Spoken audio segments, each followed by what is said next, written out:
কেঁচা পিঠাগুড়িৰে তৈয়াৰ কৰা এই লাড়ুবিধ হৈছে অসমীয়া সংস্কৃতিৰ এক অবিচ্ছেদ্য অংশ। উজনি নামনি গোটেই অসমতে বিভিন্ন দেৱকাৰ্যত এই লাড়ুবিধ প্ৰসাদ হিচাপে দিয়াই হয়। নামনি অসমত এই লাড়ুবিধক গুড়াল লাড়ু বুলি কোৱা হয়।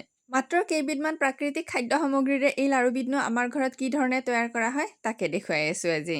1 কেজি জহা চাউল এই ধৰণে তিয়াই থৈ পানী নিগৰাই শুকানকৈ গুড়ি কৰি লোৱা হৈছে। মই গোটেইখিনি যোগাৰ কৰি দিয়াৰ পিছত সুন্দৰকৈ শাহুমাই বহি গোটেইখিনি সামগ্ৰী একেলগে মিহলাই আছিলে তাকে দেখুৱাই আছো ৰ'ব। পিঠাগুড়িখিনিত একেবাৰে প্ৰথমতে পৰিমাণত চেনি দি দিয়া হৈছে আৰু তাৰ পিছত এটা নাৰিকল ৰুকি থোৱা আছিলে সেই নাৰিকলখিনি দি দিয়া হৈছে। এই লাড়ুবিধ তৈয়াৰ কৰোঁতে কেৱল মাত্ৰ জহা চাউলৰ গুড়ি, চেনি, নাৰিকল আৰু অলপমান ঘৰতে তৈয়াৰ কৰা দেশী গৰুৰ গাখীৰৰ ঘিহে ব্যৱহাৰ কৰা হৈছে। তাত বাহিৰে একোৱে ব্যৱহাৰ কৰা নাই আৰু গোটেইখিনি সামগ্ৰী সুন্দৰকৈ মায়ে এই ধৰণে মঠি লৈছে।